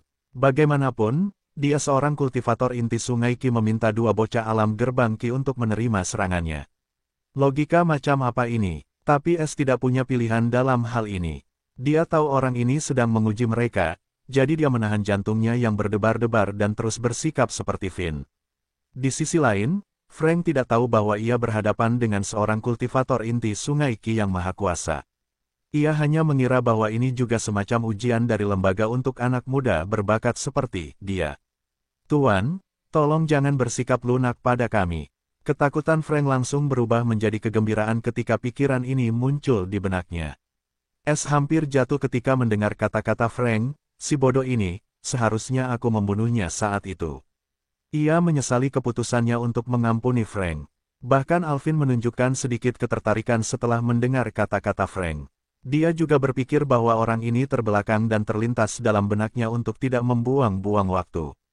Namun, dia tetap tidak mau mengambil kesempatan, terutama saat ini melibatkan pencuri langit. S tahu dia tidak boleh terlalu kentara, jadi dia berpura-pura mengerti sesuatu dari kata-kata Frank dan berkata, "Oh, jadi begini. Saudara Frank, aku meremehkan kecerdasanmu." Frank menyeringai lebar dan berpura-pura rendah hati, "Saudara Finn, kau terlalu baik. Kau hanya lelah atau kau seharusnya sudah tahu ujian kejutan ini sebelum aku." "Kuharap begitu." Es mengutuk dalam hatinya. Tuan, tolong uji kami dengan kemampuan terbaikmu. Finn menunjukkan wajah yang teguh saat menghadapi Alvin. Namun di dalam hati Es menangis darah karena ini seperti menembak kaki sendiri. Setelah melihat wajah Finn dan Frank yang penuh tekad, Alvin sekarang 80% yakin kedua orang terbelakang ini bukanlah pencuri langit yang terkenal itu. Ini dia. Alvin tidak ingin membuang waktu lagi untuk berbicara dengan mereka. Alvin menembakkan 2 garis hijau ke arah mereka. Garis-garis ini adalah untaian elemen Ki Alvin. Meskipun untaian ini hanya mengandung 2% dari kekuatannya, bahkan 2% ini cukup untuk membunuh setiap kultivator alam gerbang Ki. Alvin hanya ingin melihat bagaimana kedua tubuh ini beristirahat ketika mereka bersentuhan dengan elemen Ki-nya, dan jika Alvin menemukan semuanya baik-baik saja, dia akan menarik kembali untaian elemen Ki, meninggalkan keduanya sendirian. Metode ini sangat sederhana namun sangat efektif karena penyamaran tidak bekerja untuk tubuh bagian dalam. Ketika Es melihat garis hijau datang ke arahnya, dia langsung tahu apa yang direncanakan orang ini dan dia hampir mengumpat dengan keras. Karena jurus elemen Ki ini tidak berbahaya baginya, tetapi itu sama sekali bukan hal yang baik karena kekosongan gelap akan menyerapnya saat memasuki tubuhnya. Jika Alvin menemukan junior gerbang Ki ini dapat menyerap elemen Ki-nya seperti itu bukan apa-apa, maka ini akan menjadi akhir bagi Es. Tetapi sudah terlambat untuk melakukan apapun karena dia belum bisa mengendalikan kekosongan gelap. Cip, jurus elemen Ki langsung memasuki tubuh Finn dan Frank. Wajah Frank berubah pucat pasi sementara urat-urat tebal muncul di sekujur tubuhnya dan sesaat kemudian dia memuntahkan genangan darah sebelum pingsan. Alvin dengan tenang menarik Ki-nya dari tubuh Alvin karena itu adalah respons yang normal dan tidak perlu menyiksa Frank lebih jauh. Karena jika dia membunuh setiap peserta institut yang lulus, itu akan menjadi masalah bahkan untuknya. Alvin mengalihkan fokusnya ke Finn yang tampaknya baik-baik saja. Matanya menyipit saat sedikit rasa ingin tahu melintas di antara mereka. Es merasakan kekosongan gelap bergetar dan tahu dia tidak melakukan apapun sekarang, Alvin akan melakukannya. Sialan, Es mengumpat dan sebelum kekosongan gelap itu dapat menyerap Ki elemen Alvin sepenuhnya, dia dengan paksa menggerakkan Ki-nya mundur di saluran meridiannya, menyebabkan penyimpangan Ki. Saat berikutnya, Es memuntahkan sejumlah besar darah dan pingsan di tempat berharap ini akan berhasil dan saat berikutnya ketika dia membuka matanya, Alvin mungkin akan pingsan. Es telah mengambil risiko besar ini karena dia tahu tidak ada yang akan berhasil di depan pembudidaya inti sungai Ki ini.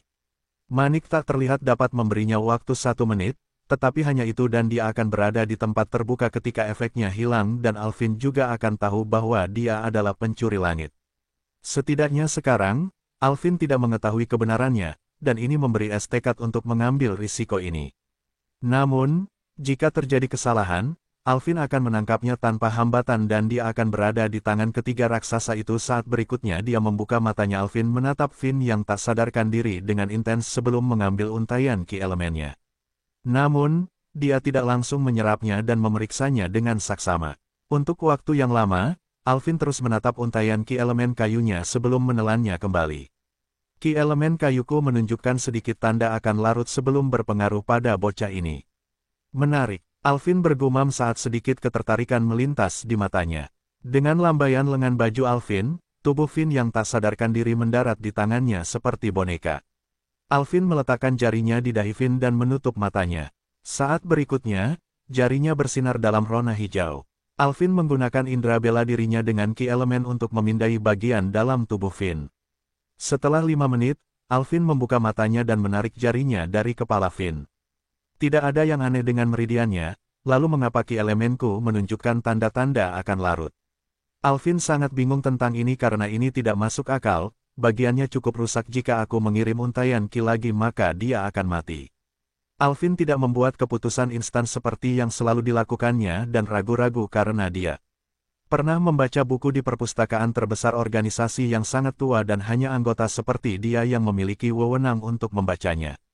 Dia membaca tentang fisik elemen ini yang dapat menyaingi garis keturunan elemen pemburu kuno. Tapi itu sangat langka sehingga hampir menjadi legenda karena tidak ada yang pernah muncul di dataran rendah dengan fisik elemen ini selama berabad-abad. Jika seseorang muncul, mereka semua diperebutkan dan kemudian dibawa pergi oleh sekte kuno. Mereka hanya mencatat tentang legenda ini, Bukan bukti apapun karena orang terakhir yang dikabarkan memiliki fisik elemen muncul 5.000 tahun yang lalu.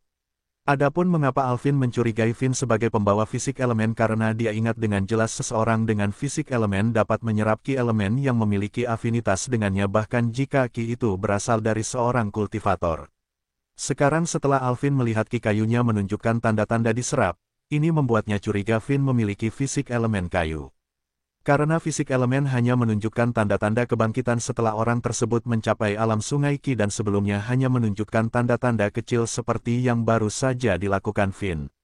Namun, dia tidak memiliki cara untuk memastikannya dan dia juga tidak ingin membunuhnya secara tidak sengaja. Karena jika firasatnya benar maka bocah ini bahkan lebih penting daripada pencuri langit. Seberapa besar kemungkinan bocah ini memiliki fisik elemen kayu dan bahkan bertemu dengan seorang kultivator elemen kayu langka sepertiku? Alvin bingung saat dia bergumam, apa yang harus dilakukan sekarang? Alvin berada dalam kesulitan besar. Sangat kecil kemungkinan aku menemukan penjahat itu dan bocah ini, yang mungkin memiliki tubuh yang aneh, baru saja mendarat di tanganku. Alvin merenung. Akhirnya, Alvin memasang wajah tegas dan memutuskan, aku harus membawanya bersamaku untuk menemui tetua di kerajaan Damien. Tanpa berpikir dua kali, Alvin mengambil pil hijau kristal dari cincin penyimpanannya dan memberikannya kepada Finn yang tidak sadarkan diri. Pil ini adalah pil penyembuhan peringkat hitam, yang berarti pil tingkat tertinggi yang bisa ditemukan di bawah tanah kerajaan. Alvin tidak mengambil risiko apapun dan menggunakan pil ini karena luka Finn tampaknya sudah sembuh dan ini tidak baik jika lukanya bertambah parah. Itulah sebabnya Alvin mengeluarkan salah satu dari sedikit pil peringkat hitam yang dimilikinya. Setelah memastikan pil itu benar-benar larut di mulut Finn, Alvin pergi tanpa peduli dengan Frank yang tidak sadarkan diri. Alvin sekarang kembali ke ibu kota kerajaan sehingga dia bisa menjemput saudara perempuannya dan pergi secepat mungkin bersama Finn. S tidak tahu kemampuannya menyerap elemen ki telah menempatkannya di mutiara seperti itu. Suatu hari berlalu dengan cepat. Di dalam ruangan yang mewah, mata S terbuka dan rasa sakit yang hebat membasahi seluruh tubuhnya. Bagian dalam S terluka parah karena dia sendiri yang menyebabkan penyimpangan ki. Meskipun meridian gelapnya hanya sedikit berantakan, organ-organnya rusak parah.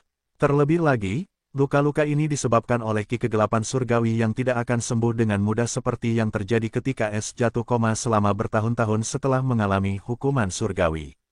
Meskipun demikian, penyembuhannya lambat, jelas karena kekosongan gelap. S tersenyum pahit, betapa ironisnya aku tidak terluka oleh musuh atau hukuman surgawi, tetapi oleh diriku sendiri. Dia tidak tahu apakah harus tertawa atau menangis. Namun saat berikutnya ketika S akhirnya melihat langit-langit yang mewah dan tempat tidur yang nyaman, dia tercengang. Jangan bilang aku mati. S langsung berdiri dari manik-maniknya dan memeriksa dirinya sendiri dan menghela napas lega ketika dia memastikan bahwa dia masih dalam penyamaran Finn. Di mana aku? S dengan waspada melihat sekeliling dan tidak bisa menahan diri untuk tidak memeriksa lagi apakah dia tidak hanya bermimpi. Panel pemberitahuan. Ini adalah satu-satunya cara untuk memastikan apakah dia hidup atau mati karena sistem tidak akan mengikutinya jika dia mati. Sama dengan. Panel pemberitahuan. 1. Pemberitahuan tak terlihat. Pemberitahuan lama. Sama dengan. S menghela napas lega melihat panel pemberitahuan muncul tanpa halangan. Dia tidak ingat pemberitahuan apapun sebelum pingsan, jadi dia membukanya. Sama dengan. 1. Pemberitahuan tak terlihat. Sistem mendeteksi satu pil kelas menengah hitam di tubuh inang. Tingkat konversi, 1,000 EXP. Apakah tuan rumah ingin melanjutkan konversi? Sama dengan.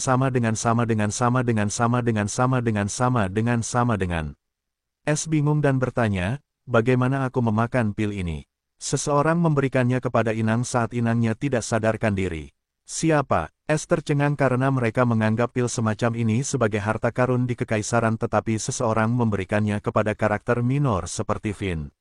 Namun, sistem tidak menjawab pertanyaan S lebih lanjut dan ini malah membuat kecemasannya semakin parah. Ubah saja, kata S karena EXP ini dapat membantunya pulih lebih cepat. Sama dengan. Konversi selesai. 1000 EXP telah ditambahkan ke status host. Sama dengan.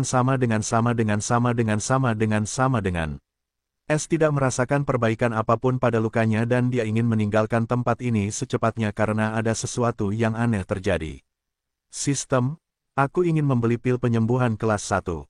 S langsung memikirkan cara untuk pulih dengan cepat sehingga dia setidaknya bisa menggunakan keahliannya. S tahu hanya pil yang disediakan oleh sistem ini yang bekerja padanya atau dia harus mengeluarkan sejumlah besar EXP yang tidak dimilikinya saat ini. Jadi, dia menghabiskan 1000 TP. Sama dengan. Pil penyembuhan kelas 1, harga, 1000 TP, per pil. Pembelian telah berhasil. Tanda hubung. Poin pencuri, 31.030. Sama dengan. S melihat pil hitam yang sepenuhnya kristal muncul di ruang pencurinya dan ada lingkaran emas di atasnya. Dia tidak punya waktu untuk memeriksa atau mengagumi pil kelas 1 ini dan dia langsung memasukkannya ke dalam mulutnya tanpa ragu-ragu. Pil itu langsung larut ke dalam mulutnya dan sejumlah besar ki surgawi penyembuh memasuki tubuhnya. S merasa seolah-olah dia sedang berada di bak mandi air hangat, dan semua rasa sakit yang menusuk yang dia rasakan setelah bangun mulai memudar dengan kecepatan yang mencengangkan. Pil ini memang ajaib, S bergumam sambil menikmati perasaan nyaman itu. Hah, asalkan kamu mengerti. Sebuah suara terkekeh terdengar saat ini. S tersentak bangun oleh suara yang dikenalnya ini. Karena luka-lukanya yang parah, indera jiwanya hanya bekerja hingga 10% dari kapasitas sebenarnya dan itulah sebabnya S tidak merasakan kehadiran Alvin sampai dia berdiri tepat di depannya. Alvin memasang wajah tersenyum saat dia melihat Finn yang tercengang dan berkata, "Bagaimana luka-lukamu?" S tercengang karena dia tidak pernah menduga pertanyaan ini dan mengira ada sesuatu yang terjadi yang tidak dia ketahui. Dia tetap menjawab sambil memasang wajah bingung, "Terima kasih senior untuk pilnya, aku merasa cukup baik." S tahu orang ini salah paham dengan kata-katanya dan mengira dia bergumam tentang pil hitam dan S ingin tetap seperti itu. Senyum Alvin melebar setelah mendengar Finn baik-baik saja dan berkata, "Kita akan berangkat besok jadi istirahatlah dengan nyenyak malam ini." Finn bertanya dengan bingung, Pergi?" "Heh, ya kami akan berangkat ke kerajaan Damien dan aku akan membawamu menemui seorang tetua di sana." Alvin menjawab dengan acuh tak acuh. "Apa, tetua? Aku sama sekali tidak mengenal senior, mengapa kau mengajakku ke kerajaan Damien?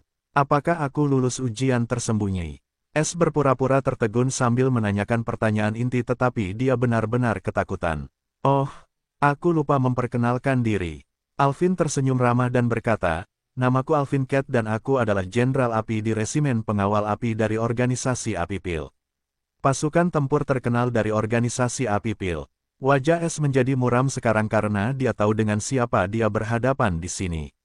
S tahu Resimen Pengawal Api ini adalah pasukan tempur organisasi Api Pil dan setiap anggotanya adalah kekuatan yang harus diperhitungkan dan Alvin adalah Jenderal Api, pengawal api tingkat tertinggi.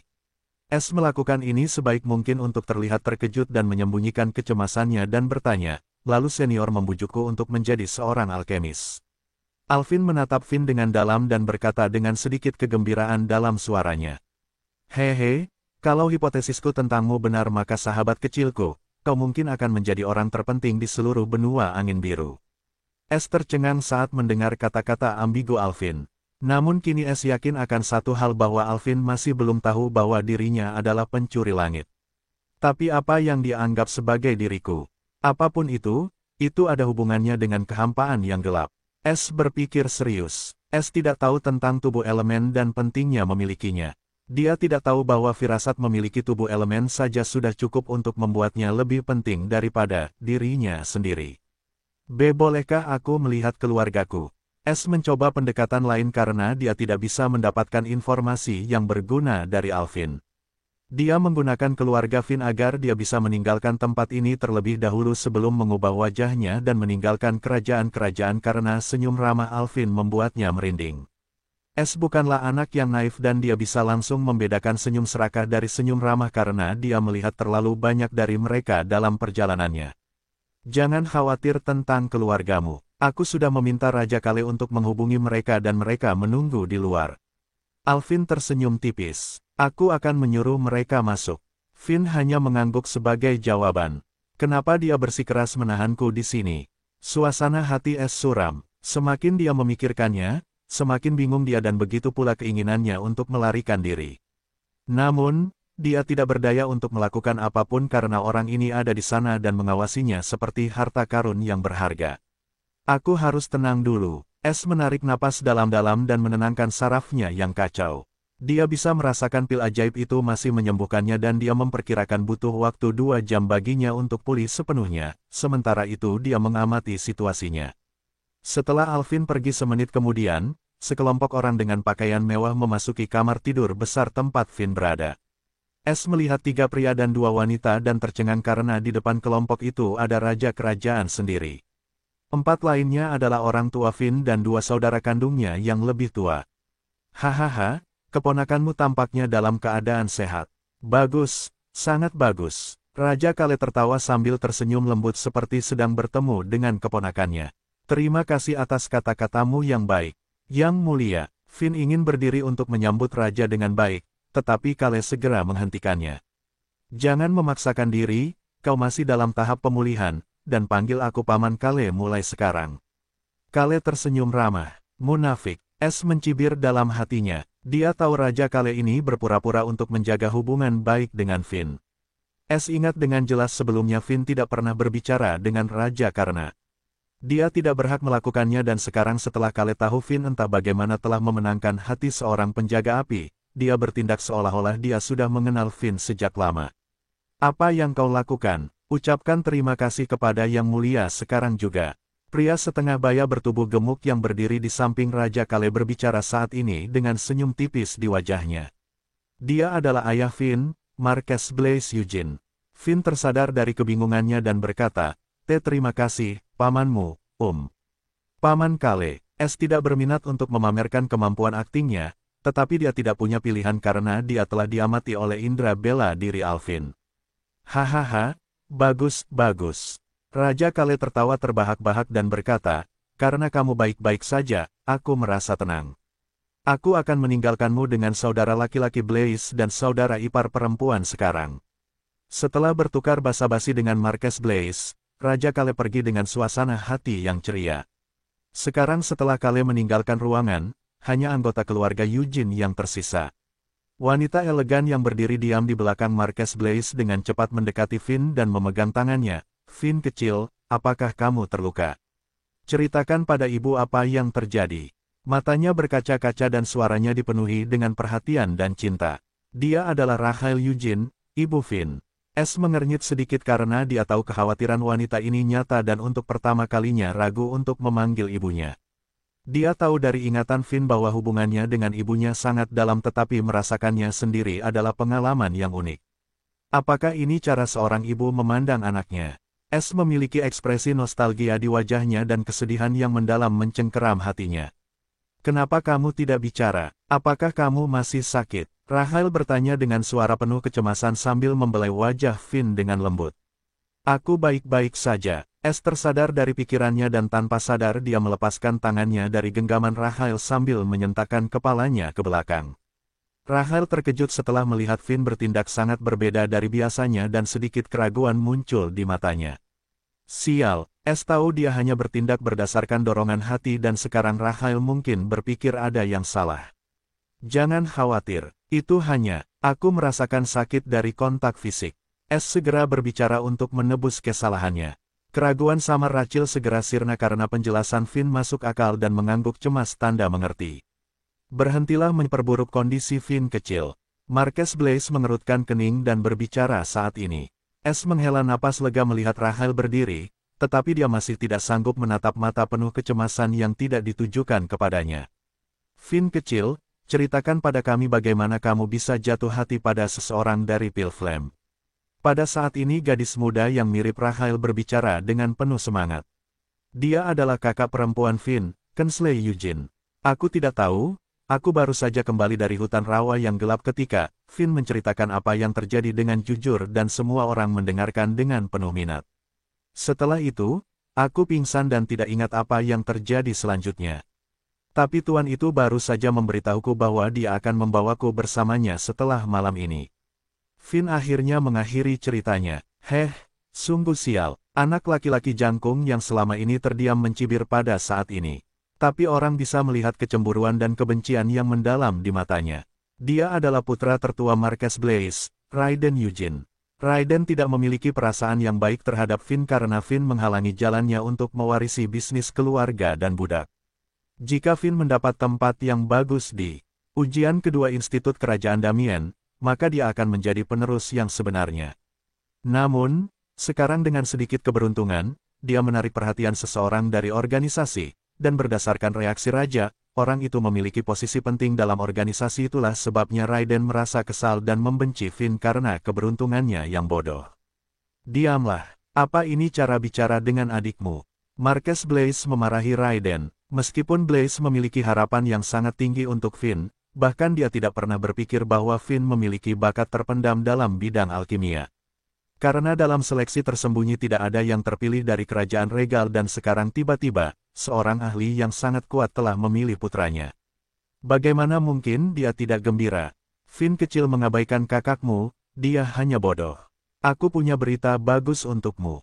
Marquess Blaze tersenyum lebar saat lemak di wajahnya bergetar. Berita bagus apa? Finn bertanya dengan bingung. Sekarang tenang seperti sebelumnya tetapi kata-kata Blaze membuatnya gelisah lagi.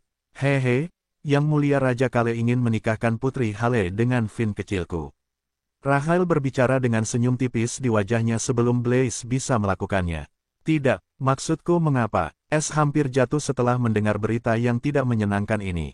Jika itu Finn sungguhan, dia mungkin sudah mencapai awan 9 setelah mendengar gadis idamannya akan menjadi istrinya.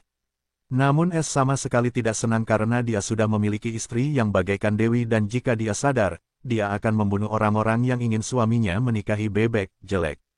Oh, kamu tidak ingin menikahi gadis impianmu. Kingsley menggoda Finn setelah melihat wajahnya yang tercengang. Dia memiliki hubungan yang sangat baik dengan Finn dan senang untuknya. Tidak, aku itu hanya begitu tiba-tiba. Finn tersipu saat dia membalas kepada saudara perempuannya. Jangan merayakan terlalu cepat, pernikahan itu hanya akan terjadi setelah kamu lulus ujian organisasi Apipil. Raiden mengejek saat ini. Baguslah kalau begitu. Menghela napas lega setelah mendengar pernikahan itu tidak akan terjadi sekarang. Jika kamu berbicara lagi, aku akan menempatkanmu bersama para budak itu. Marquess Blaze dengan dingin menatap putranya dan memperingatkannya dengan kaku. Raiden menggigil sedikit sebelum mengangguk cepat. Rahel juga melotot ke arah putra sulungnya sebelum berbicara dengan Finn dengan nada menenangkan.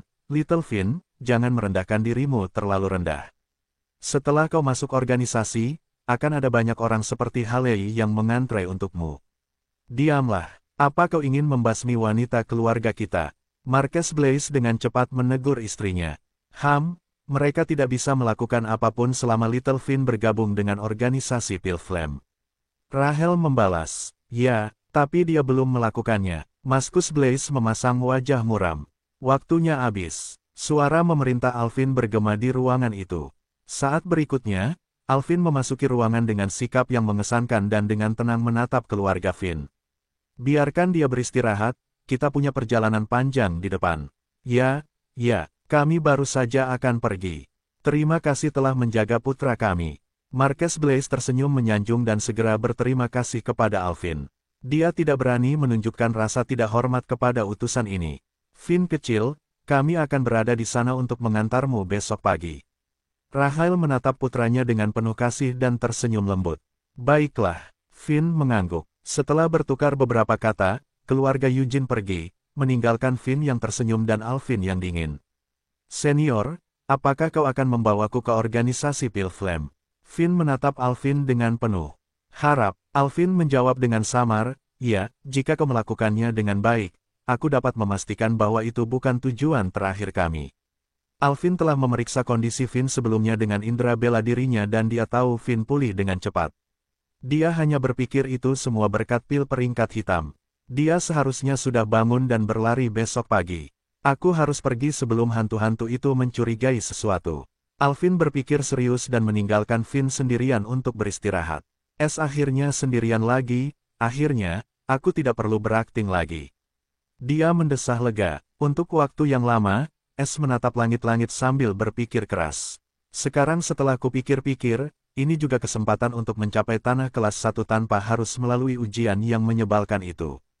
Selain itu, dia sendiri yang membawaku ke cabang utama Pale Flame di Middlelands. Tanpa disadari senyum merayap di wajah Es yang gelisah. Tanda hubung tanda hubung tanda hubung. Di suatu tempat di ibu kota kerajaan. Sosok Natalia sedang berlutut di lantai saat ini tetapi anehnya tidak ada seorang pun di ruangan ini. Apakah kau menemukan jejak pencuri itu? Tiba-tiba, sebuah suara lembut terdengar di ruangan itu. Natalia menundukkan kepalanya dan dengan sopan menjawab, "Tidak, aku tidak menemukan jejaknya." Sepertinya dia melarikan diri dari kerajaan-kerajaan. "Larilah kau bilang, biarlah." Suara itu terdengar kesal. "Bagaimana dengan pengawal api? Aku tidak menemuinya lagi," dan dia kembali ke istana kerajaan. "Sepertinya dia akan pergi besok." Natalia menjawab dengan lemah. "Oh, akan pergi secepat ini. Sepertinya aku harus mengucapkan selamat tinggal secara pribadi." Suara itu terkekeh dingin, "Kau hebat, teruslah ambil bagian dalam kompetisi semut-semut ini. Jika pencuri itu haus akan kejayaan, maka ini adalah kesempatan terbaiknya untuk mendapatkannya." "Ya," Natalia mengangguk dengan sungguh-sungguh. Tanda hubung tanda hubung tanda hubung. Pada saat ini di suatu tempat di tanah kelas 1. "Apakah utusan itu sudah datang?" Sebuah suara serak tua terdengar. "Tidak, tuanku, tetapi mereka akan tiba di sini dalam seminggu." Seorang pria berusia akhir 40-an menjawab dengan hormat. "Ada jejak harta karun yang dicuri." Suara tua itu terdengar. Kami sedang mencari." Pria itu menjawab dengan ketakutan yang amat sangat. "Sampah. Kalian semua sampah." Suara serak tua itu meraung marah. "Jika kalian tidak bisa menjelaskannya kepada utusan, maka semuanya berakhir bagi kita." Aku tahu, tetapi bagaimana benda itu bisa meninggalkan kandang itu?" "Bukankah mereka bilang itu tidak mungkin?" Pria itu bertanya dengan skeptis. "Jika ada yang tahu, menurutmu apakah mereka meninggalkan benda itu di tempat seperti itu? Cari pencuri yang penuh kebencian itu, kita akan tahu bagaimana dia bisa pergi dengan benda itu begitu kita menangkapnya." Suara tua itu meraung marah. Tetapi 3 raksasa." Sebelum pria itu bisa menyelesaikan kata-katanya, suara tua itu dengan dingin memotongnya dan bertanya dengan nada mengejek, "Apakah menurutmu orang itu takut pada 3 raksasa?"